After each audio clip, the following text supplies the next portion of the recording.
And we're back with Cyrus Webb Presents. One of the things that Mary Ellen mentioned in the first segment was about keeping the ego in its place. And I wanted to talk to you about that, Mary Ellen, because you addressed it in your book, Healing Words, Life Lessons to Inspire. That's one thing I work on daily, and I pray about that myself, is to not make things about me.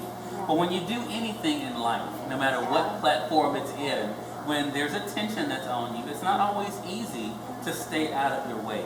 How have you managed to find that balance of not only recognizing the gift you have and what you've been able to do, but realizing that at the end of the day, the work is not about you?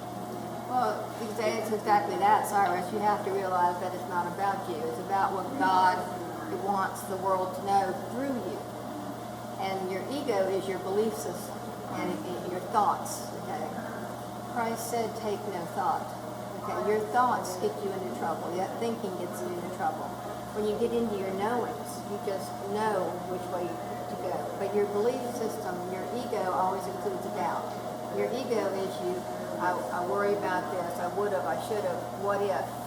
Those are all ego thoughts that are unnecessary and create the anxiety and the tension and the stress in our society that we really don't need. If you ever worry about worry, did it get you anywhere? No.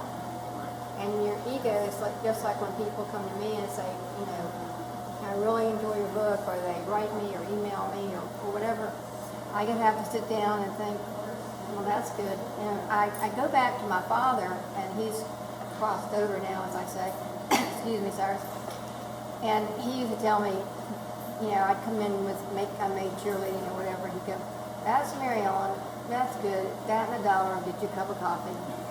So every time somebody says something to me about my book, I hear my father saying, good, Mary Ellen, that and $1 will get you a cup of coffee. And I'm like, okay, whatever. Well, I think that is such a great thing, and great that you have that to reflect on, because I think we all have that person. For me, it was my grandmother, who really helped to keep us, in our place, to help us, to remember, that things are bigger than us. But, does that also make you even more humbled by it, that you have been given such an amazing opportunity to literally affect the world? Well, I just try to keep it in perspective. And, it's just like, every Monday I clean my house. And I thank God that I have a house to clean. And that I still have legs to walk, and I'm still able to clean the house. So instead of complaining about cleaning the house, because it's not one of my favorite things to do in the world, to ask my husband, I give thanks for it. And it makes it easier. It's just like, coming down here today. Of course, it was a 2-hour drive, and I'm praying, thinking, okay, let me get up in the morning, Lord. And this morning I get up, and things started happening incorrectly. And I was like, oh no.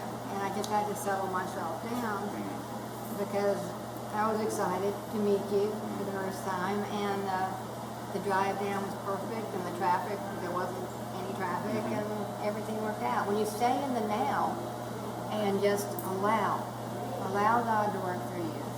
Allow to go with no expectations, no judgments, and no motives. And then things will just out picture in your life the way you want them.